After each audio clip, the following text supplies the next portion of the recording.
ಧನ್ಯವಾದ. ಪ್ರೀತಿಯ ವಿದ್ಯಾರ್ಥಿಗಳೇ, ನೀವು ನಿಜವಾಗಿಯೂ ಅಭಿನಂದನಾರ್ಹರು. ಕಾರಣ ಕೋವಿಡ್-19 ಇಂತಹ ವಿಷಮ ಪರಿಸ್ಥಿತಿಯಲ್ಲೂ ಕೂಡ ತಾವು 2 ವರ್ಷಗಳ ಕಾಲ ನಿಮ್ಮ ಅಧ್ಯಯನವನ್ನು ಮುಂದುವರೆಸಿದ್ದೀರಿ. ಹಾಗಾಗಿ ನಿಮಗೆ ಈ ಅಭಿನಂದನೆ.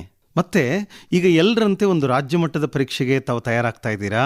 ನಿಮ್ಮ ಈ ತಯಾರಿಗೆ ಬೆಂಬಲವಾಗಿ ಈ ಕಾರ್ಯಕ್ರಮ.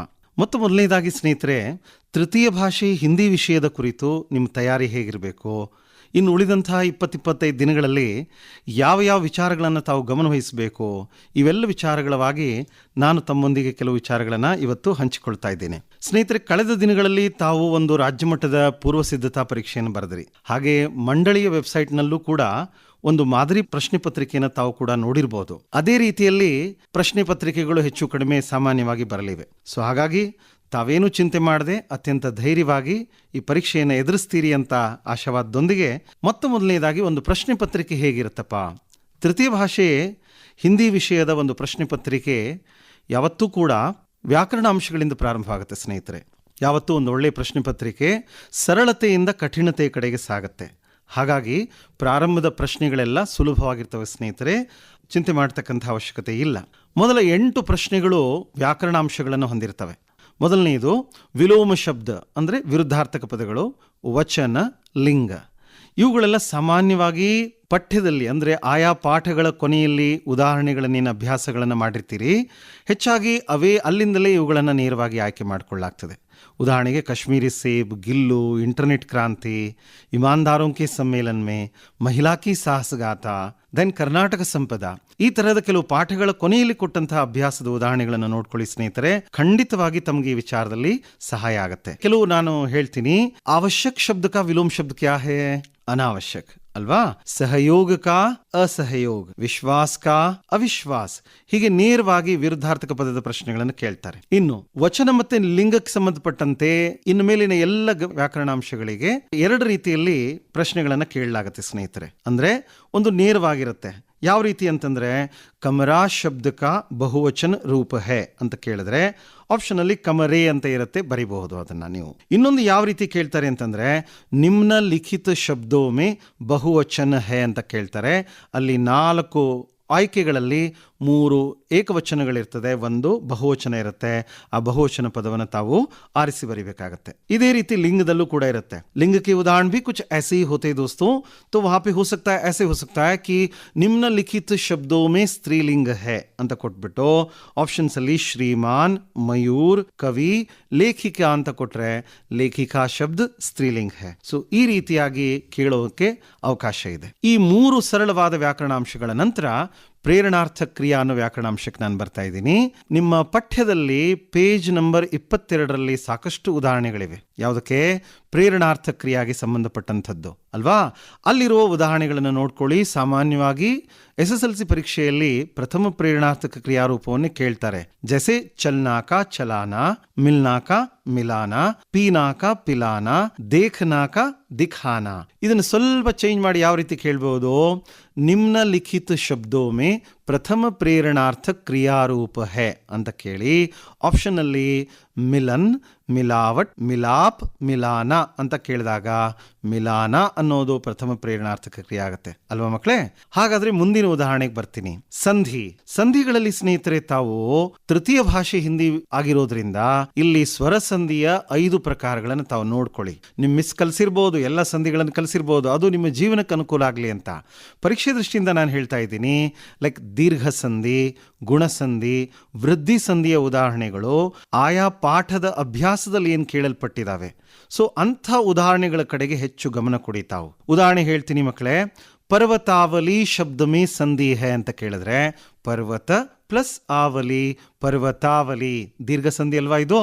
ಅದೇ ರೀತಿಯಾಗಿ ಪರ ಪ್ಲಸ್ ಉಪಕಾರ, ಪರೋಪಕಾರ, ಯಾವ ಸಂಧಿ ಇದು? ಗುಣಸಂಧಿ.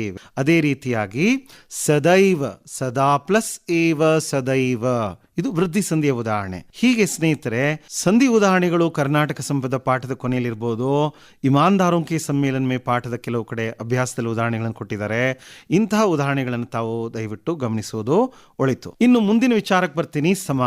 ಸಮಾಸದಲ್ಲಿ ಮಕ್ಕಳೇ, ನಿಮಗೆ ಗೊತ್ತು, ಸಾಮಾನ್ಯವಾಗಿ ಸುಲಭದ ಸಮಾಸಗಳನ್ನು ಕೇಳಲಾಗ್ತದೆ. ದ್ವಂದ್ವ ಸಮಾಸ, ದ್ವಿಗು ಸಮಾಸ, ತತ್ಪುರುಷ ಸಮಾಸ, ಇಂತಹ ಕೆಲವು ಸಮಾಸದ ಉದಾಹರಣೆಗಳನ್ನು ನೋಡ್ಕೊಳ್ಳಿ. ಈ ಸಮಾಸದ ಉದಾಹರಣೆಗಳು ಕೂಡ ಈ ಎಲ್ಲ ಪಾಠಗಳ ಕೊನೆಯಲ್ಲಿ ಅಭ್ಯಾಸದಲ್ಲಿ ಕೊಡಲಾಗಿದೆ. ಉದಾಹರಣೆಗೆ ಬಸಂತ್ ಕಿ ಸಚ್ಚಾಯಿ, ಕರ್ನಾಟಕ ಸಂಪದ, ಹೀಗೆ ಕೆಲವು ಪಾಠದ ಅಭ್ಯಾಸಗಳಲ್ಲಿ ಇದ್ದಾವೆ. ಖಂಡಿತ ಇವನ್ನ ಗಮನಿಸಿ, ಬಹಳ ಸುಲಭವಾಗಿ ಐಡೆಂಟಿಫೈ ಮಾಡ್ಬೋದು. ಈ ಪ್ರಾರಂಭದ ಮೇನ್ಗಳು, ಈ ಪ್ರಶ್ನೆಗಳೆಲ್ಲ ಸರಳವಾಗಿರ್ತವೆ, ನೀವು ಹೆಚ್ಚು ವರಿ ಮಾಡ್ಕೊಳ್ಳೋದು ಬೇಡ. ಇನ್ನು ಸ್ನೇಹಿತರೆ, ಮುಂದಿನ ಒಂದು ವ್ಯಾಕರಣಾಂಶಕ್ಕೆ ಬರ್ತಾ ಇದ್ದೀನಿ, ವಿರಾಮ ಚಿಹ್ನ. ವಿರಾಮ ಚಿಹ್ನ ಹಾಗೆ ಪುಸ್ತಕದಲ್ಲಿ ನೋಡಿದ್ರೆ ಸಾಕಷ್ಟು ಕೇಳಿದ್ದಾರೆ ಸ್ನೇಹಿತರೆ, ಆದರೆ ಕೆಲವನ್ನು ನಾನು ಹೇಳಕ್ಕೆ ಇಷ್ಟಪಡ್ತೀನಿ. ಪೂರ್ಣ ವಿರಾಮ, ಅಲ್ಪ ವಿರಾಮ, ಪ್ರಶ್ನವಾಚಕ, ವಿಸ್ಮಯಾದಿ ಬೋಧಕ, ಇಂತಹ ಕೆಲವು ಚಿಹ್ನೆಗಳನ್ನು, ಇವುಗಳನ್ನು ಉಪಯೋಗಿಸೋದನ್ನು ಇವು ವಾಕ್ಯದಲ್ಲಿ ಎಲ್ಲಿ ಬರ್ತವೆ ಅಂತ ತಿಳ್ಕೊಂಡ್ರೆ ಸುಲಭವಾಗಿ ಕೂಡ ಇದರಲ್ಲೂ ಕೂಡ ಒಂದು ಅಂಕವನ್ನು ಗಳಿಸ್ಬೋದು. ಈ ರೀತಿಯಾಗಿ ಕೇಳ್ಬೋದು, ಇಂಟರ್ನೆಟ್ ಕಾ ಮತ್ಲಬ್ ಕ್ಯಾ ಹೇ, ಕೊನೆಯಲ್ಲಿ ಪ್ರಶ್ನೆವಾಚಕ ಚಿಹ್ನೆ ಇರುತ್ತೆ. ಆಪ್ಷನಲ್ಲಿ ವರ್ಡ್ ಫಾರ್ಮ್ಯಾಟಲ್ಲಿ ಬರೆದಿರ್ತಾರೆ ಮಕ್ಕಳೇ, ಅಕ್ಷರದಲ್ಲಿ. ಕೆಳಗಡೆ ಒಂದು ಸೆಂಟೆನ್ಸಲ್ಲಿ ಬರೆದಿರ್ತಾರೆ, ವಾಕ್ಯಮೇ ಪ್ರಯುಕ್ತ ವಿರಾಮ ಚಿಹ್ನ ಹೇ. ಪ್ರಯುಕ್ತ ಅಂದರೆ ಉಪಯೋಗಿಸಿದ. ಈ ಸೆಂಟೆನ್ಸಲ್ಲಿ ಬಳಸಿದಂಥ ವಿರಾಮ ಚಿಹ್ನೆ ಯಾವುದು ಅಂತ ಕೇಳ್ತಾರೆ. ನೀವು ಸುಲಭವಾಗಿ ವಾಕ್ಯದ ಕೊನೆಯಲ್ಲಿ ಕೊಡಲಾದಂಥದ್ದು ಯಾವುದು, ಪ್ರಶ್ನವಾಚಕ ಅಂತ ಬರೀಬೇಕಾಗತ್ತೆ. ಸೊ ಹೀಗೆ ಅಭ್ಯಾಸದಲ್ಲಿ ಕೊಟ್ಟಂಥದ್ದು ಇಂಟರ್ನೆಟ್ ಕ್ರಾಂತಿ ಪಾಠದ ಕೊನೆಯಲ್ಲಿ ಹೀಗೆ ಕೆಲವು ಉದಾಹರಣೆಗಳನ್ನು ಕೊಡಲಾಗಿದೆ, ದಯವಿಟ್ಟು ನೋಡ್ಕೊಳ್ಳಿ. 8ನೇ ವಿಚಾರಕ್ಕೆ ಬರ್ತಾ ಇದ್ದೀನಿ ನಾನು ವ್ಯಾಕರಣಾಂಶದಲ್ಲಿ, ಕಾರಕ ಚಿಹ್ನೆಗಳು. ಸ್ನೇಹಿತರೆ, ಕಾರಕ ಚಿಹ್ನೆಗಳ ಬಳಕೆಯನ್ನು ತಾವು ಕಲಿತ್ರೆ ಸಾಕು, ಕಾರಕಗಳ ಹೆಸರುಗಳನ್ನು ಕೇಳೋದಿಲ್ಲ ಅಲ್ವಾ. ಸಾಮಾನ್ಯವಾಗಿ ನೀವೆಲ್ಲ ತೃತೀಯ ಭಾಷೆ ಹಿಂದಿಯನ್ನು ಓದ್ತಾ ಇರೋರು, ಅದು ಸುಮಾರು 2 ವರ್ಷಗಳ ಕಾಲ ಒಂದು ಗ್ಯಾಪ್ ಆಗಿರೋದ್ರಿಂದ ಹಾಗಾಗಿ ಸರಳವಾಗಿ ಒಂದು ವಾಕ್ಯದಲ್ಲಿ ಈ ತರಹದ ಚಿಹ್ನೆಗಳನ್ನು ಸಾಮಾನ್ಯವಾಗಿ ಕೇಳಲಾಗ್ತದೆ. ಯಾವ್ಯಾವುದಪ್ಪ, ಕಾ, ಕೆ, ಕಿ ಪ್ರಯೋಗ, ಇದನ್ನು ನೋಡ್ಕೋಬೇಕು, ಇದನ್ನು ಎಲ್ಲೆಲ್ಲಿ ಬಳಸ್ತಾರೆ ಅಂತ. ಆಮೇಲೆ ಇದೇ ತರಹ ಮೇ, ಪರ್ ಆಗ್ಬೋದು, ಸೇ ಅನ್ನುವಂಥ ಸಿಂಬಲ್ ಆಗ್ಬೋದು. ಇವುಗಳನ್ನು ವಾಕ್ಯದಲ್ಲಿ ಹೇಗೆ ಕೇಳ್ತಾರೆ, ಒಂದು ಉದಾಹರಣೆ ನಾನು ಹೇಳ್ತೀನಿ. ಬಚೇಂದ್ರಿ ಪಾಲ್ ಡ್ಯಾಶ್ ಜನ್ಮ एक साधारण परिवार में हुआ ಅಂದಾಗ ಜನ್ಮ ಪುಲ್ಲಿಂಗ್ ಆಗಿದ್ದರಿಂದ ಮಕ್ಕಳೇ ಬಚೇಂದ್ರಿ ಪಾಲ್ ಕಾ ಜನ್ಮ ಅಂತ ಕಾ ಅನ್ನೋದನ್ನು ಬರೀಬೇಕಾಗುತ್ತೆ.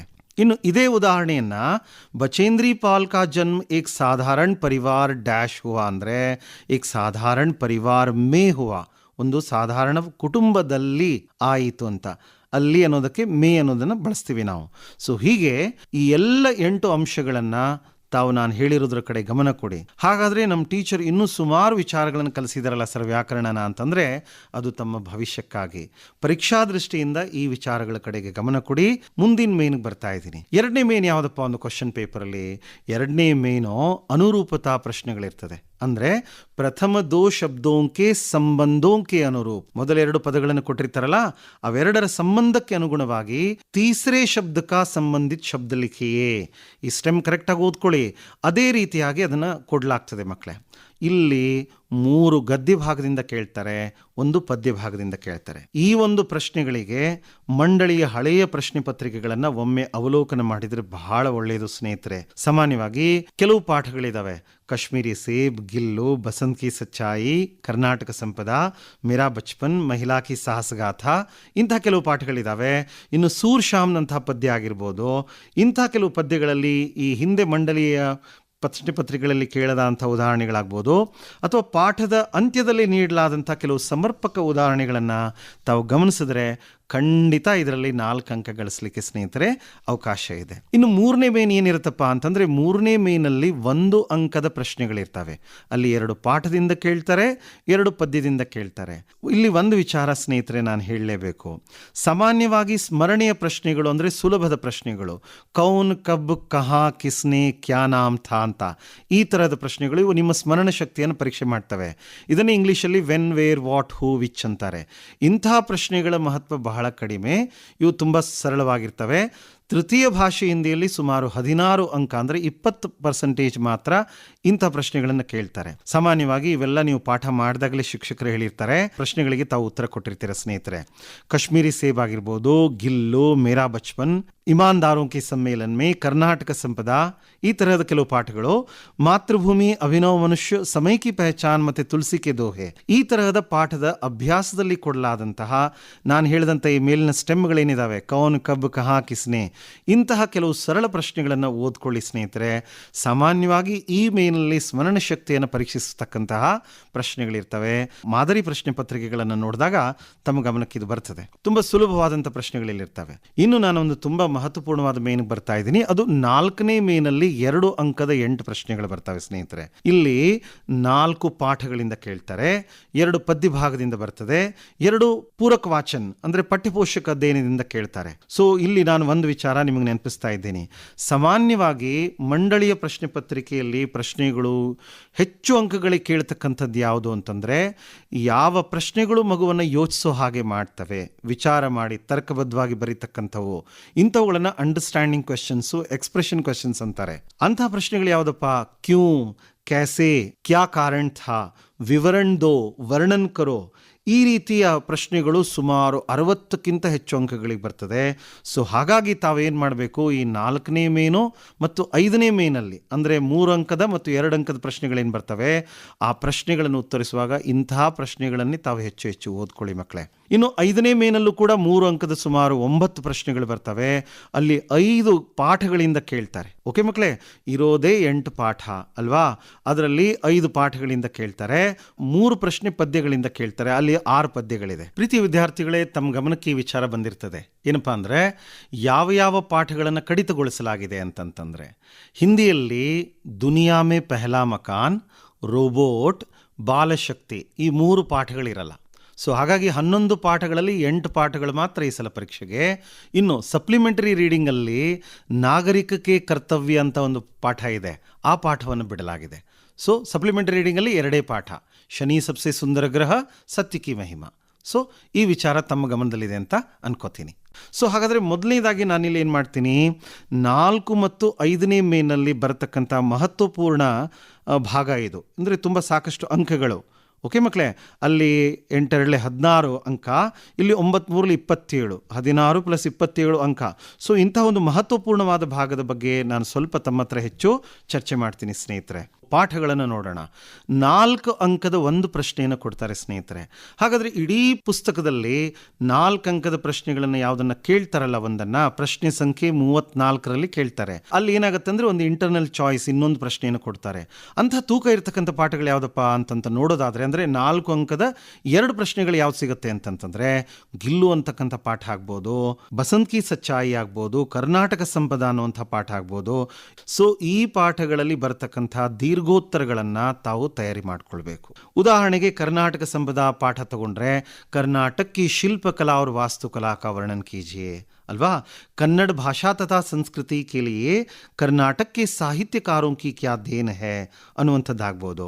ಇನ್ ಬಸಂತ್ ಕಿ ಸಚ್ಚಾಯಿ ಪೇಜ್ ನಂಬರ್ 51ರಲ್ಲಿ 3ನೇ ಮೇನಲ್ಲಿ ಬಸಂತ್ ಏಕ್ ಇಮಾನ್ದಾರ್ ಬಾಲಕ್ ಥಾ ಕೈಸೆ, ಅಥವಾ 3ನೇ ಪ್ರಶ್ನೆ ಸ್ನೇಹಿತರೆ, ಪಂಡಿತ್ ರಾಜ್ ಕಿಶೋರ್ ಕೆ ಮಾನವೀಯ ವ್ಯವಹಾರ ಕಾ ಪರಿಚಯ ದೀಜಿಯೆ ಆಗ್ಬೋದು. ಇನ್ನು ಗಿಲ್ಲು ಪಾಠಕ್ಕೆ ಬರೋದಾದರೆ, ಗಿಲ್ಲು ಪಾಠ ಪೂರ್ತಿಯಾಗಿ ನಾವು ನೋಡ್ತೀವಿ ಮಹಾದೇವಿ ವರ್ಮಾ ಮತ್ತು ಆ ಅಳಿಲಿನ ಸಂಬಂಧ ಮತ್ತು ಆ ಅಳಿಲಿನ ಕ್ರಿಯಾಕಲಾಪಗಳ ಬಗ್ಗೆ. ಇಂತಹ ಪ್ರಶ್ನೆಗಳನ್ನು ತಾವು ಓದಿ ಚೆನ್ನಾಗಿ ಬರೆದು ಅಭ್ಯಾಸ ಮಾಡಿಕೊಂಡಿದ್ರೆ, ಇದರಲ್ಲಿ ಯಾವುದಾದ್ರೂ ಒಂದು ಪಾಠದ್ದು 4 ಅಂಕ ಬರೋದಾದರೆ, ಇನ್ನು ಉಳಿದಂತಹ ಪ್ರಶ್ನೆಗಳು ವೇಸ್ಟ್ ಅಲ್ಲ ಸ್ನೇಹಿತರೆ, ಖಂಡಿತ ಅವು 3 ಅಂಕಕ್ಕೆ ಬಂದೇ ಬರುತ್ತೆ. ಸೊ ಹಾಗಾಗಿ ಈ ದಿಸೆಯಲ್ಲಿ ತಾವು ಉತ್ತಮ ತಯಾರಿಯನ್ನು ಮಾಡ್ಕೊಳ್ತೀರಾ ಅಂತ ಅನ್ಕೋತೀನಿ. ಇನ್ನು ಉಳಿದಂತಹ 3 ಅಂಕಗಳಿಗೆ ಯಾವ್ಯಾವ ಪಾಠಗಳು ಉಳಿತಪ್ಪ ಅಂತಂದರೆ, ಇಂಟರ್ನೆಟ್ ಕ್ರಾಂತಿ ಪಾಠ ಇದೆ, ಮಹಿಳಾ ಕಿ ಸಾಹಸಗಾಥ ಇದೆ, ಇಮಾನ್ದಾರೋಂ ಕೆ ಸಮ್ಮೇಳನ ಮೇ ಇದೆ. ಇವನ್ನೆಲ್ಲ ತಾವು ಮಂಡಳಿಯ ಹಳೆಯ ಪ್ರಶ್ನೆ ಪತ್ರಿಕೆಗಳನ್ನು ನೋಡಿದ್ರೆ ಯಾವ್ಯಾವ ಪ್ರಶ್ನೆಗಳು ಹೇಗೆ ರಿಪೀಟ್ ಆಗಿದಾವೆ ಅನ್ನೋದನ್ನ ತಾವು ಗಮನಿಸಬಹುದು. ಇಂಟರ್ನೆಟ್ ಕ್ರಾಂತಿ ಅನ್ನುವಂಥ ಪಾಠ ತಗೊಂಡ್ರೆ ಅಲ್ಲಿ ಸೋಷಿಯಲ್ ನೆಟ್ವರ್ಕಿಂಗ್ ಆಗ್ಬೋದು, ಇಂಟರ್ನೆಟ್ ಕಾ ಉಪಯೋಗ ಈ ತರದ್ದಾಗ್ಬೋದು. ಮಹಿಳಾ ಕಿ ಸಾಹಸಗಾಥ ತಗೊಂಡ್ರೆ ಎವರೆಸ್ಟ್ ಕಿ ಚೋಟಿ ಪರ್ ಪಹುಂಚ್ಕರ್ ಬಚೇಂದ್ರಿ ನೆ ಕ್ಯಾ ಕಿಯಾ ಅನ್ನುವಂಥ ಪ್ರಶ್ನೆ, ಅಥವಾ ಪಹಾಡ್ ಪರ್ ಚढ़ने की तैयारी बचेंद्री ने कैसे की ಅಂತಂತದ್ದಾಗ್ಬೋದು.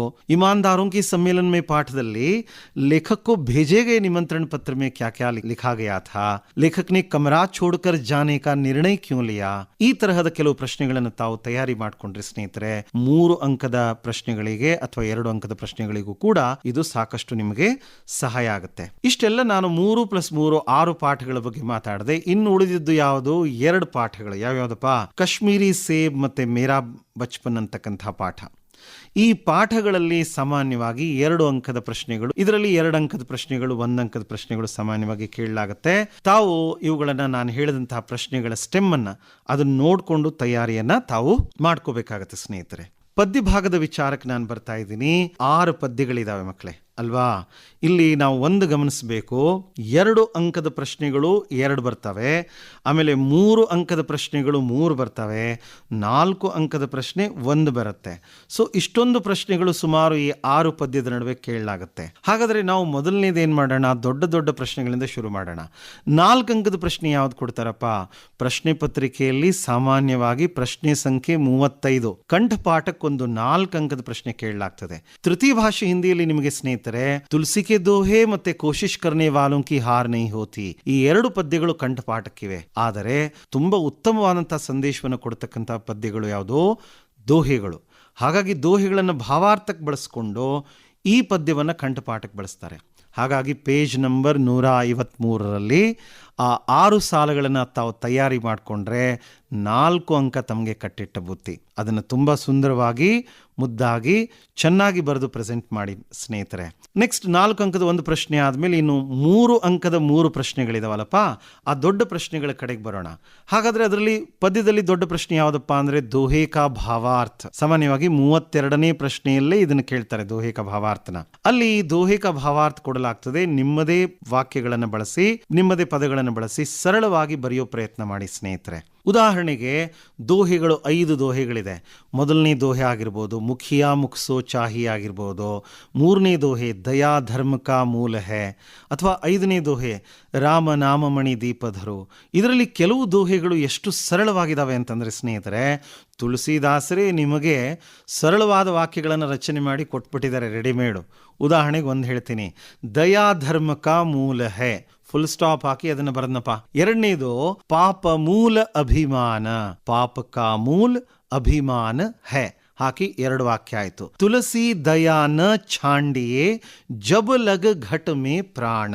ಇಲ್ಲಿ ನೋಡಿ ಸ್ನೇಹಿತರೆ, ಜಬ್ ಲಗ್ ಅಂದ್ರೆ ಜಬ್ ತಕ್, ಘಟ ಅಂದ್ರೆ ಶರೀರ, ಜಬ್ ತಕ್ ಶರೀರ್ ಮೇ ಪ್ರಾಣ ಹೇ ಆಪ್ ದಯಾಲು ಬನೇ ರಹಿಯೇ. ನೋಡಿ ನಾನು ಎಷ್ಟು ಸರಳವಾಗಿ 2-3 ವಾಕ್ಯಗಳಲ್ಲಿ ಇದ್ರ ಭಾವಾರ್ಥ ಹೇಳಿದೆ.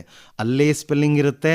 ನಮ್ಮ ಹುಡುಗರು ಏನ್ ಮಾಡ್ತಾರೆ ಅಂದ್ರೆ, ಇದು ಕಷ್ಟ ಸರ್, ಇದ್ರ ಸವಾಸ ಬೇಡ ಅಂತ ಬಿಟ್ಬಿಡ್ತಾರೆ. ರೆಡಿಮೇಡ್ ಇರ್ತದೆ, ಅಲ್ಲಿ ದೋಹೆ ಕೊಟ್ಟಿರ್ತಾರೆ, ಸ್ಪೆಲ್ಲಿಂಗ್ ಇರುತ್ತೆ ಸ್ನೇಹಿತರೆ. ಅದನ್ನು ನೋಡಿಕೊಂಡು ಆ ಪದಗಳನ್ನು ಸ್ವಲ್ಪ ಹಿಂದೆ ಮುಂದೆ ಮಾಡಿ ಸರಳವಾದ ವಾಕ್ಯ ರಚನೆ ಮಾಡಿ ಏನು ಮಾಡ್ಬೋದು, ತಾವು 3 ಅಂಕ ಗಳಿಸಕ್ಕೆ ಅವಕಾಶ ಇದೆ. ಸಾಧ್ಯವಾದರೆ ಚೆನ್ನಾಗಿ ಬರೀತಕ್ಕಂಥ ಮಕ್ಕಳಿಗೆ ನಾನು ಹೇಳ್ತೀನಿ, 1-2 ಸಾಲುಗಳಲ್ಲಿ ತುಳಸಿದಾಸರ ಪರಿಚಯವನ್ನು ಬರೀರಿ. ಪ್ರಸ್ತುತ दोहे को हिंदी साहित्य में भक्ति काल के राम भक्त कवियों में श्रेष्ठ कवि तुलसीदास जी ने लिखा है ಅಂತ ಹೇಳಿ ಪ್ಯಾರಾಗ್ರಾಫ್ ಚೇಂಜ್ ಮಾಡಿ ತುಳಸಿದಾಸ್ ಜಿ कहते हैं ಅಂತ ಹೇಳಿ ಸಾಮಾನ್ಯವಾಗಿ ಮಾಮೂಲಿಯಾಗಿ ಬರೆಯೋ ಹಾಗೆ ಭಾವಾರ್ಥ ಬರೀರಿ. ಕೊನೆಯಲ್ಲಿ ಮಕ್ಕಳೇ, ಈ ದೋಹೆಯ ಲರ್ನಿಂಗ್ ಔಟ್ಕಮ್ ಏನೋ ಇದರ ಸಂದೇಶವನ್ನು ಬಹಳ ಮುದ್ದಾಗಿ ಬರೆಯುವಂಥ ಪ್ರಯತ್ನ ಮಾಡಿ. ತುಳಸಿದಾಸ್ ಜಿ ಇಸ್ ದೋಹೆ ಕೆ ದ್ವಾರ ಸಮಾಜ್ ಕೋ ಏಕ್ ಶ್ರೇಷ್ಠ ಸಂದೇಶ ದೇತೆ ಹೈ. ಆ ಸಂದೇಶವನ್ನು ಬರೆದು ಅದನ್ನು ಅಂಡರ್ಲೈನ್ ಮಾಡಿ, ಕೀ ಪಾಯಿಂಟ್ಸನ್ನು ಅಂಡರ್ಲೈನ್ ಮಾಡಿದ್ರೆ ನಿಜವಾಗ್ಲೂ ಟೀಚರ್ಸ್ ಸಂತೋಷ ಪಟ್ಬಿಡ್ತಾರೆ ನಿಮ್ಮ ಉತ್ತರಗಳ ಮೇಲೆ. ಇವನ್ನೆಲ್ಲ ತಾವು ದಯವಿಟ್ಟು ನಾನು ಹೇಳಿದ ದೋಹೆಗಳ ಬಗ್ಗೆ ಬರೆದು ತಾವು ಅಭ್ಯಾಸ ಮಾಡಬೇಕು. ಯಾಕಂದರೆ 2 ವರ್ಷಗಳ ಕಾಲ ನೀವು ಹಿಂದಿ ಬರೆದಿಲ್ಲ, ನನಗೆ ಗೊತ್ತು. ಏನಾಗಿದೆ ಭಾಷೆಯಲ್ಲಿ ನಾನು ನೋಡ್ತಾ ಇದ್ದೀನಿ, ನನ್ನ ಮಕ್ಕಳು ಕೂಡ ಬರವಣಿಗೆಯಲ್ಲಿ ದೋಷಗಳು ತುಂಬ ಕಂಡು ಬರ್ತಾ ಇದೆ ಸ್ನೇಹಿತರೆ. ತಾವು ತಿದ್ಕೋಬೇಕಿದನ್ನು. ಇನ್ನು 3 ಅಂಕದ 2 ಪ್ರಶ್ನೆಗಳು ಯಾವಿದಾವಪ್ಪ ಅಂತ ನೋಡೋದಾದರೆ, ನಮ್ಮ ಎದುರುಗಡೆಗೆ ಮಾತೃಭೂಮಿ ಅಂತಕ್ಕಂಥ ಒಂದು ಪದ್ಯ ಇದೆ, ಅಭಿನವ್ ಮನುಷ್ಯ ಅಂತಕ್ಕಂಥ ಒಂದು ಬಲವಾದ ಸಂದೇಶವಿರುವಂಥ ಪದ್ಯ ಇದೆ. ಈ 2 ಪದ್ಯಗಳಲ್ಲಿ 3 ಅಂಕದ ಪ್ರಶ್ನೆಗಳನ್ನು ತಾವು ನೋಡ್ಕೊಳ್ಳೋದು ಒಳ್ಳೆಯದು ಸ್ನೇಹಿತರೆ. ಇನ್ನು ಸಮಯ ಕಿ ಪಹಚಾನ್ ಕೂಡ ಇದೆ ಅಲ್ವಾ. ಸೊ ಉಳಿದಂತಹ 2 ಪದ್ಯದಲ್ಲಿ ಆ 2 ಅಂಕದ 2 ಪ್ರಶ್ನೆಗಳನ್ನು ಕೇಳಲೇಬೇಕು. ಸಮಯ ಕಿ ಪಹಚಾನ್ ಮತ್ತು ಸೂರ್ ಶಾಮ್ದಲ್ಲಿ 2 ಅಂಕದ ಪ್ರಶ್ನೆಗಳನ್ನು ಸಾಮಾನ್ಯವಾಗಿ 2-3 ವಾಕ್ಯದಲ್ಲಿ ಅತ್ಯಂತ ಸರಳವಾಗಿ ಬರೆಯೋಕ್ಕೆ ಅವಕಾಶ ಇರತಕ್ಕಂತಹ ಪ್ರಶ್ನೆಗಳನ್ನು ಕೇಳ್ತಾರೆ. ಸೂರ್ ಶಾಮ್ದಲ್ಲಿ ಸ್ನೇಹಿತರೆ ಕೃಷ್ಣ ಕಿ ಶಿಕಾಯತೆ ಕ್ಯಾ ಹೇ, ಅದರಲ್ಲಿ ಕೃಷ್ಣನ ದೂರುಗಳಿದೆ. ಇನ್ನೊಂದು ಕಡೆ ಯಶೋದೆ ಅವನನ್ನು ಸಮಾಧಾನ ಮಾಡ್ತಾಳೆ. ಯಶೋದಾ ಕೃಷ್ಣಕ್ಕೆ ಕ್ರೋಧಕೋ ಕ್ಯಾಸೆ ಶಾಂತ ಕರ್ತಿ ಹೇ. ತಮಗೊಂದು ವಿಚಾರ ಗೊತ್ತಾ, ಹಿಂದಿಯಲ್ಲಿ ನಾವು ಇಂಡೈರೆಕ್ಟ್ ಸ್ಪೀಚಲ್ಲಿ ಬರೆಯಲ್ಲ ಮಕ್ಕಳೇ. ಹಾಗಾಗಿ ನೀವು ನೋಡಿ ಸಾಮಾನ್ಯವಾಗಿ ಉತ್ತರಗಳು ಡೈರೆಕ್ಟ್ ಸ್ಪೀಚಲ್ಲೇ ಇರುತ್ತೆ. ಹಾಗಾಗಿ ಭಾವಾರ್ಥದಲ್ಲಿ ಕೊಡಲಾಗಿದೆ, ನೇರವಾಗಿ ಆ ಸಂಭಾಷಣೆಯನ್ನು ತಾವು ಅದೇ ರೀತಿ ಬರೆಯುವಂಥ ಒಂದು ಪ್ರಯತ್ನವನ್ನು ಮಾಡಬೇಕು. ಇನ್ನು ಸಮಯ ಕಿ ಪಹಚಾನದ ಪಹಚಾನದ ಬಗ್ಗೆ ಬರೋದಾದರೆ ಮಕ್ಕಳೇ, ಸಮಯ ಕಿ ಪಹಚಾನದಲ್ಲಿ ಸಮಯ ಕಾ ಸದುಪಯೋಗ ಆಗಿರ್ಬೋದು, ಅಥವಾ ಮನುಷ್ಯ ಕೆ ಲಿಯೆ ಸುಖ ಕಿ ಪ್ರಾಪ್ತಿ ಕಬ್ ಸಂಭವ ಹೈ, ಈ ತರಹದ ಕೆಲವು ಜನರಲ್ ವಿಚಾರಗಳು, ಸಮಯದ ಮಹತ್ವದ ಕುರಿತು ಹೇಳ್ತಕ್ಕಂತಹ ವಾಕ್ಯಗಳನ್ನು, ಸರಳ ವಾಕ್ಯಗಳನ್ನು ರೆಡಿ ಮಾಡಿಕೊಂಡು ತಾವು ಉತ್ತರಿಸಿದ್ದೇ ಆದಲ್ಲಿ ಇದರಲ್ಲೂ ತುಂಬಾ ಒಳ್ಳೆ ಅಂಕಗಳು ತಮಗೆ ಬರುತ್ತೆ. ಸೊ ಹಾಗಾದ್ರೆ ಸ್ನೇಹಿತರೆ, ಇಲ್ಲಿ ತನಕ ನಾನು ಎಲ್ಲ ವಿಚಾರಗಳನ್ನು ಹೇಳಿದೆ. ಮುಖ್ಯವಾಗಿ ಪೂರಕ ವಾಚನದ ಬಗ್ಗೆ ನಾನು ಹೇಳಿಲ್ಲ. ಅಂದ್ರೆ ಪ್ರಶ್ನೆ ಪತ್ರಿಕೆಯಲ್ಲಿ ಪ್ರಶ್ನೆ ನಂಬರ್ 23 ಮತ್ತೆ 24 ಈ ಭಾಗದಲ್ಲಿ ಏನ್ ಮಾಡ್ತಾರೆ ಮಕ್ಕಳೇ, ಶನಿ ಸಬ್ಸೆ ಸುಂದರ ಗ್ರಹ ಅನ್ನೋ ಪಾಠ, ಸತ್ಯ ಕಿ ಮಹಿಮಾ ಅನ್ನೋ ಪಾಠದ ಮೇಲೆ 2 ಅಂಕದ 2 ಪ್ರಶ್ನೆಗಳನ್ನು ಕೊಡ್ತಾರೆ. ತಮಾಷೆ ಅಂದರೆ ಇಲ್ಲಿ ಆಯ್ಕೆ ಇರುತ್ತದೆ. ಈ ಒಂದು ಪ್ರಶ್ನೆಗೆ ತಾವು ಉತ್ತರ ಬರೀಬೇಕು. ಶನಿಯಲ್ಲಿ 2 ಪ್ರಶ್ನೆ ಕೇಳ್ತಾರೆ, ಸತ್ಯ ಕಿ ಮಹಿಮಾದಲ್ಲಿ 2 ಪ್ರಶ್ನೆಗಳನ್ನು ಕೇಳ್ತಾರೆ ಮಕ್ಕಳೇ, ಅಲ್ಲಿ ಬರೀಬೇಕಾಗ್ತದೆ.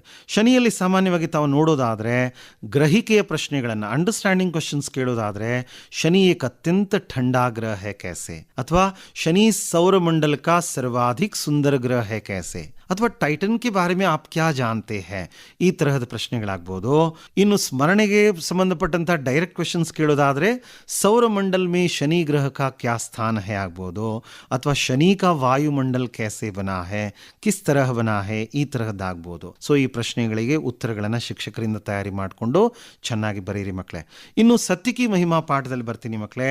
ಸತ್ಯ ಕಿ ಮಹಿಮಾದಲ್ಲಿ ಸತ್ಯ ಕಾ ಸ್ವರೂಪ कैसे होता है, ಅಥವಾ ಶಾಸ್ತ್ರ ಮೇ ಸತ್ಯ ಬೋಲ್ನೆ ಕಾ तरीका कैसे समझाया गया है, देन झूठ बोलने का परिणाम क्या होता है, ಈ ತರಹದ ಕೆಲವು ಉತ್ತಮ ಸಂದೇಶವಿರುವ ಪ್ರಶ್ನೆಗಳನ್ನು ಕೇಳ್ತಾರೆ. ಸೊ ಇವುಗಳನ್ನು ತಯಾರಿ ಮಾಡ್ಕೊಳ್ಳಿ. 2 ಪ್ರಶ್ನೆಗಳನ್ನು ಕೊಡ್ತಾರೆ, ಒಂದಕ್ಕೆ ತಾವು ಉತ್ತರ ಕೊಡಬೇಕಾಗುತ್ತೆ. 2 ಅಂಕ, 3 ಅಂಕ ಮತ್ತೆ 4 ಅಂಕದ ಪ್ರಶ್ನೆಗಳಿಗೆ ಯಾವ್ಯಾವ ವಿಚಾರಗಳ ಕಡೆಗೆ ತಾವು ಗಮನ ಕೊಡಬೇಕನ್ನೋ ವಿಚಾರವನ್ನು ನಾನು ತಮ್ಮೊಂದಿಗೆ ಹಂಚಿಕೊಂಡಿದ್ದೇನೆ. ಇನ್ನು ನಾನು ಒಂದು ರಚನಾ ವಿಭಾಗ ಅಂತ ಕೊನೆ ವಿಭಾಗಕ್ಕೆ ಬರ್ತಾ ಇದ್ದೀನಿ. ಓಕೆ, ರಚನಾ ವಿಭಾಗದಲ್ಲಿ ಸ್ನೇಹಿತರೆ ಮೊದಲು ಪ್ರಶ್ನೆ ಸಂಖ್ಯೆ 36ರಲ್ಲಿ ಒಂದು ಅಪಠಿತ ಗದ್ಯ ಭಾಗವನ್ನು ಕೊಡ್ತಾರೆ, ಒಂದು ಅನ್ಸೀನ್ ಪ್ಯಾಸೇಜ್. ನಿಮ್ಮ ಮಟ್ಟಕ್ಕೆ ಅನುಗುಣವಾದಂಥ ಒಂದು ಪ್ಯಾರಾಗ್ರಾಫ್ ಕೊಡ್ತಾರೆ. 4 ಪ್ರಶ್ನೆಗಳಲ್ಲಿ ಉತ್ತರಿಸಬೇಕಾಗ್ತದೆ. ಇದನ್ನು ವಿದ್ಯಾರ್ಥಿಗಳು, ಹುಡುಗರು ಯಾವುದೇ ಕಾರಣಕ್ಕೂ ಮಿಸ್ ಮಾಡಬಾರ್ದು. ನಾವೇ ಒಂದು ಹೊಸ ಪಾಠವನ್ನು ಮಾಡುವಾಗ 4-5 ಬಾರಿ ಓದ್ಕೊಂಡು ನಿಮ್ಮ ಮುಂದೆ ಬರ್ತೀವಿ. ನೀವೇನು ಮಾಡಬೇಕಪ್ಪ, ನಿಮ್ಮ ಹತ್ರ 10 ನಿಮಿಷ ಇರುತ್ತೆ, ಇದರಲ್ಲಿ 2 ಅಲ್ಲ 3 ಬಾರಿ ಆ ಪ್ಯಾರಾಗ್ರಾಫನ್ನು ಓದ್ಕೊಳ್ಳಿ. 4 ಒಂದು ವಾಕ್ಯದ ಪ್ರಶ್ನೆಗಳಿರ್ತವೆ. ಅವುಗಳನ್ನೇನು ಮಾಡಿ ಆ ಪ್ರಶ್ನೆಯಲ್ಲಿ ಇರ್ತಕ್ಕಂಥ ಪ್ರಧಾನವಾದ ಅಂಶವನ್ನು ಆ ಪ್ಯಾರಾಗ್ರಾಫಲ್ಲಿ ಹುಡುಕಿ ಮತ್ತೆ ಆ ಇಡೀ ವಾಕ್ಯವನ್ನು ತೆಗೆದುಕೊಂಡು ಆ ಪ್ರಶ್ನೆಗೆ ಉತ್ತರ ಬರೀರಿ. ಬಟ್ ಒಂದು ಭ್ರಮೆಯಲ್ಲಿ ತಾವಿರಬಾರ್ದು. ಮೊದಲನೇ ಪ್ರಶ್ನೆಗೆ ಮೊದಲನೇ ವಾಕ್ಯದಲ್ಲಿ ಉತ್ತರ ಇರೋ ಸುಳ್ಳು, ಅದು ಜಂಬಲ್ ಆಗ್ಬೋದು, ಹೇಳಕ್ಕಾಗಲ್ಲ. ಓಕೆನಾ? ಸೊ ತುಂಬ ಸರಳವಾಗಿ ಇಲ್ಲಿ 4 ಅಂಕ ಗಳಿಸಕ್ಕೆ ಅವಕಾಶ ಇದೆ ಸ್ನೇಹಿತರೆ. ಇನ್ನು ಪ್ರಶ್ನೆ ಸಂಖ್ಯೆ 33ರಲ್ಲಿ ಒಂದು ಅನುವಾದದ ಪ್ರಶ್ನೆ ಬರುತ್ತೆ. ಸಾಮಾನ್ಯವಾಗಿ ತತ್ಸಮ ಪದಗಳು ಅಂದ್ರೆ ನೀವು ಕನ್ನಡದಲ್ಲಿ ಕೇಳ್ತೀರಾ. ಈಗ ಒಂದು ಉದಾಹರಣೆ ಹೇಳ್ತೀನಪ್ಪ. ವಚನಕಾರ ಬಸವಣ್ಣ ಕ್ರಾಂತಿಕಾರಿ ಸಮಾಜ ಸುಧಾರಕ್ ಥೇ. ಇದರಲ್ಲಿ ಥೇ ಅನ್ನೋದು ಬಿಟ್ರೆ ಬಾಕಿ ಎಲ್ಲ ನಾವು ಕನ್ನಡದಲ್ಲಿ ಕೇಳ್ದಂಗಿದೆ ಸರ್ ಅಂತಂತೀರಾ ನೀವು, ಅಲ್ವಾ? ಕನ್ನಡದಲ್ಲಿ ಅನುವಾದ ಮಾಡೋದು ಬಹಳ ಸುಲಭ. ಒಂದು ಸಣ್ಣ 3 ವಾಕ್ಯಗಳ ಒಂದು ಚಿಕ್ಕ ಅನುಚ್ಛೇದವನ್ನು ಕೊಡ್ತಾರೆ, ಅದನ್ನು ನೀವು ಅನುವಾದ ಮಾಡಬೇಕಾಗತ್ತೆ. ಕರೆಕ್ಟ್ ಆಗಿ ಮಾಡಿ ಅದರ ಭಾವಾನುವಾದ ಮಾಡಿದ್ರೆ ತೊಂದರೆ ಇಲ್ಲ ಮಕ್ಕಳೇ. ಓಕೆ, ಮಂಡಳಿಯ ಹಳೆಯ ಪ್ರಶ್ನೆ ಪತ್ರಿಕೆಗಳನ್ನ ಈ ಒಂದು ಇದಕ್ಕಾಗಿ ತಾವು ಗಮನಿಸಬೇಕು. ಕರ್ನಾಟಕ ಸಂಪದ, ಇಂಟರ್ನೆಟ್ ಕ್ರಾಂತಿ, ಶನಿ ಸಬ್ಸೆ ಸುಂದರಗರಂತಹ ಪಾಠಗಳಲ್ಲಿ ಬಹಳ ಸರಳವಾದಂತಹ ವಾಕ್ಯಗಳಿದಾವೆ. ಇಂಟರ್ನೆಟ್ ಕ್ರಾಂತಿ ಕೂಡ ಹೌದು. ಸೊ ಈ ಎಲ್ಲ ಕೆಲವು ಪಾಠಗಳನ್ನು ನೋಡ್ಕೊಳ್ಳಿ. ಅದರಲ್ಲಿ ತಮಗೆ ಅನುವಾದದ ವಾಕ್ಯಗಳನ್ನು ಅಭ್ಯಾಸ ಮಾಡಿದ್ರೆ ಅಲ್ಲೂ ಕೂಡ 3 ಅಂಕ ಗಳಿಸಕ್ಕೆ ಅವಕಾಶ ಇದೆ. ಇನ್ನು ನಿಬಂಧಕ್ಕೆ ಬರ್ತಾ ಇದ್ದೀನಿ ನಾನು. ಪ್ರಶ್ನೆ ಸಂಖ್ಯೆ 37, ಲಾಸ್ಟ್ ಬಟ್ 1 ಕ್ವೆಶ್ಚನ್. ನಿಬಂಧದಲ್ಲಿ ಸ್ನೇಹಿತರೆ ತಮಗೆ ಗೊತ್ತಿರೋ ಹಾಗೆ ತಾವು ಮಂಡಳಿ ಹಳೆಯ ಪತ್ರಿಕೆಗಳನ್ನು ನೋಡಿದಾಗ ಒಂದು ವಿಷಯ ಸಾಮಾನ್ಯವಾಗಿ ಯಾವಾಗಲೂ ಪಾಠಗಳ ಮೇಲೆ ಆಧಾರವಾಗಿರ್ತಕ್ಕಂಥ ಒಂದು ವಿಚಾರ ಇರುತ್ತೆ. ದೆನ್ ಪಾಠದ ಕೊನೆಯಲ್ಲಿ ಕೊಟ್ಟಂತಹ ನಿಬಂಧದ ಟಾಪಿಕ್ಗಳಿಗೆ ಸಂಬಂಧಪಟ್ಟಂತ ವಿಚಾರಗಳಿರುತ್ತೆ. ಸೊ ಹಾಗಾಗಿ ವೆದರ್ ಇಟ್ ಈಸ್ ಕರ್ನಾಟಕ ಸಂಪದ ಆಗಿರ್ಬೋದು ಅಥವಾ ಇಂಟರ್ನೆಟ್ ಕ್ರಾಂತಿ ಆಗಿರ್ಬೋದು, ಇವುಗಳನ್ನ ನೋಡ್ಕೊಳ್ಳಿ. ಅದೇ ರೀತಿಯಾಗಿ ನಿಬಂಧದ ವಿಚಾರಗಳೆಲ್ಲ ಕೆಲವನ್ನು ಕೊಟ್ಟಿದ್ದಾರೆ. ಪರ್ಯಟನ ಕ ಮಹತ್ವ ಆಗಿರ್ಬೋದು, ವನ ಮಹೋತ್ಸವ ಆಗಿರ್ಬೋದು, ಜನಸಂಖ್ಯಾ ಕಿ ಸಮಸ್ಯೆ, ಸ್ವಚ್ಛ ಭಾರತ್ ಅಭಿಯಾನ, ಈ ತರದ ವಿಚಾರಗಳು, ಇಂತಹವುಗಳನ್ನ ತಾವು ತಯಾರಿ ಮಾಡ್ಕೊಂಡ್ರೆ ಇಲ್ಲೂ ಕೂಡ ಅಂಕಗಳನ್ನು ಗಳಿಸಕ್ಕೆ ಅವಕಾಶ ಇದೆ. ನಿಬಂಧದಲ್ಲಿ ಪ್ರೆಸೆಂಟೇಷನ್ ತುಂಬಾ ಇಂಪಾರ್ಟೆಂಟ್ ಮಕ್ಕಳೇ. ಸೊ ಎಷ್ಟೊಂದು ಬರಿಬೇಕು ನಾವು ಅನ್ನೋದಾದ್ರೆ ಮೇಲ್ಗಡೆ ಕೊಟ್ಟಿರ್ತಾರೆ 12ರಿಂದ 15 ವಾಕ್ಯ ಆದ್ರೆ ಸಾಕು ಸ್ನೇಹಿತರೆ. ಓಕೆ, ಅದರಲ್ಲಿ ಪ್ರಸ್ತಾವನಾ, ಆಧಾರ ಬಿಂದುಗಳನ್ನು ಕೊಟ್ಟಿರ್ತಾರೆ, ಬುಲೆಟ್ ಪಾಯಿಂಟ್ಸ್ ಅನ್ನ. ಪ್ರಸ್ತಾವನಾ ಅಥವಾ ಭೂಮಿಕಾ ಅಂದ್ರೆ ಇಂಟ್ರೊಡಕ್ಷನ್, ಆ ವಿಷಯದ ಬಗ್ಗೆ ನಿಮ್ಮ ಪರಿಚಯವನ್ನ ಏನ್ ಗೊತ್ತಿದೆ ಅದನ್ನು ಬರೀರಿ. ಇನ್ನು ವಿಷಯ ವಿಶ್ಲೇಷಣೆ ಅಂತ ಬರುತ್ತೆ ಮಕ್ಕಳೇ. ಅದರಲ್ಲಿ ಸಬ್ಜೆಕ್ಟ್ ಅನ್ನ ನೀವು ಡೆವಲಪ್ ಮಾಡ್ತಾ ಹೋಗ್ತೀರಾ. ವಿಚಾರವಾಗಿ ವಿವರವಾಗಿ 1-2 ಪ್ಯಾರಾಗ್ರಾಫ್ ಬರೀತೀರಾ. ಕೊನೆಯಲ್ಲಿ ಉಪಸಂಹಾರ ಆರ್ ನಿಷ್ಕರ್ಷ ಅಂತಂತಾರೆ. ಅಂದ್ರೆ ಆ ವಿಚಾರದ ಕುರಿತು ತಮಗಿರತಕ್ಕಂಥ ಒಂದು ನೇರವಾದಂಥ ಅಭಿಪ್ರಾಯವನ್ನ ತಾವಿಲ್ಲಿ ಬರೀಬೇಕಾಗ್ತದೆ. ನಿಬಂಧದ ಪ್ರಾರಂಭ ಆಕರ್ಷಕವಾಗಿರಬೇಕು ಮಕ್ಕಳೇ. ಕೊನೆಯಲ್ಲಿ ಆ ವಿಚಾರವನ್ನ ತಾವು ಏನು ಮಂಡಿಸಿರ್ತೀರ ಲಾಸ್ಟ್ ಉಪಸಂಹಾರದಲ್ಲಿ ತಮ್ಮ ನೇರ ಅಭಿಪ್ರಾಯ, ಸಂದೇಶ ಅಥವಾ ಸಲಹೆಯನ್ನ ಕೊಡಬಹುದು ಮಕ್ಕಳೇ. ಸೊ ಈ ರೀತಿಯಾಗಿ ಒಂದು ಬೆಸ್ಟ್ ಪ್ರೆಸೆಂಟೇಷನ್ ಮಾಡಿದ್ರೆ ಇಲ್ಲೂ 4 ಅಂಕ ಗಳಿಸೋಕೆ ಅವಕಾಶ ಇದೆ. ಕೊನೆಯ ಪ್ರಶ್ನೆಗೆ ಬರ್ತಾ ಇದ್ದೀನಿ. ಪ್ರಶ್ನೆ ಸಂಖ್ಯೆ 38 ಸ್ನೇಹಿತರೆ, ಪತ್ರಲೇಖನ. ಇಲ್ಲಿ ತಮಗೆಲ್ಲ ಗೊತ್ತಿರೋ ಹಾಗೆ ಇದು 5 ಅಂಕಗಳಿಗಿರುತ್ತೆ. पारिवारिक पत्र ಒಂದು ಕೊಡ್ತಾರೆ, ವ್ಯಾವಹಾರಿಕ पत्र ಒಂದು ಕೊಡ್ತಾರೆ. पारिवारिक पत्र ಅಂದ್ರೆ माँ बाप के लिए, भाई बहन के लिए या मित्र के लिए कोई पत्र लिखने के लिए अक्सर कहा जाता है, या व्यावहारिक पत्र के अंतर्गत अक्सर छुट्टी पत्र आप देखते आ रहे हैं. ठीक है. सो ಒಂದು छुट्टी पत्र ರೆಡಿ ಮಾಡ್ಕೊಳ್ಳಿ. 9ನೇ ಕ್ಲಾಸ್ನ ಟೆಕ್ಸ್ಟ್ ಬುಕ್ ನಲ್ಲಿ ಪೇಜ್ ನಂಬರ್ 150 ಒಂದು छुट्टी पत्र ಇದೆ. ಅದೇ ರೀತಿ 8th ಸ್ಟ್ಯಾಂಡರ್ಡ್ ಟೆಕ್ಸ್ಟ್ ಬುಕ್ ಅಲ್ಲೂ ಇದೆ. ಆ ಪತ್ರ ಲೇಖನವನ್ನು ತುಂಬಾ ಮುದ್ದಾಗಿ, ಸ್ಪಷ್ಟವಾಗಿ, ಸರಳವಾದ ಭಾಷೆಯಲ್ಲಿ ತಾವು ಪ್ರೆಸೆಂಟೇಷನ್ ಮಾಡಬೇಕು ಸ್ನೇಹಿತರೆ. ಈ ರೀತಿಯಾಗಿ ಪತ್ರಲೇಖನ ಕೂಡ ಒಂದು ಬಹಳ ಅತ್ಯುತ್ತಮವಾಗಿ ಸ್ಕೋರ್ ಮಾಡ್ಲಿಕ್ಕಿರ್ತಕ್ಕಂಥ ವಿಚಾರ. ಇಲ್ಲಿಯ ತನಕ ಈ ಒಂದು ಅಲ್ಪ ಅವಕಾಶದಲ್ಲಿ ನಾನು ಕೆಲವು ವಿಚಾರಗಳನ್ನ ತೃತೀಯ ಭಾಷೆ ಹಿಂದಿ ಸಬ್ಜೆಕ್ಟಿಗೆ ಸಂಬಂಧಪಟ್ಟಂತೆ ಹಂಚಿಕೊಂಡೆ.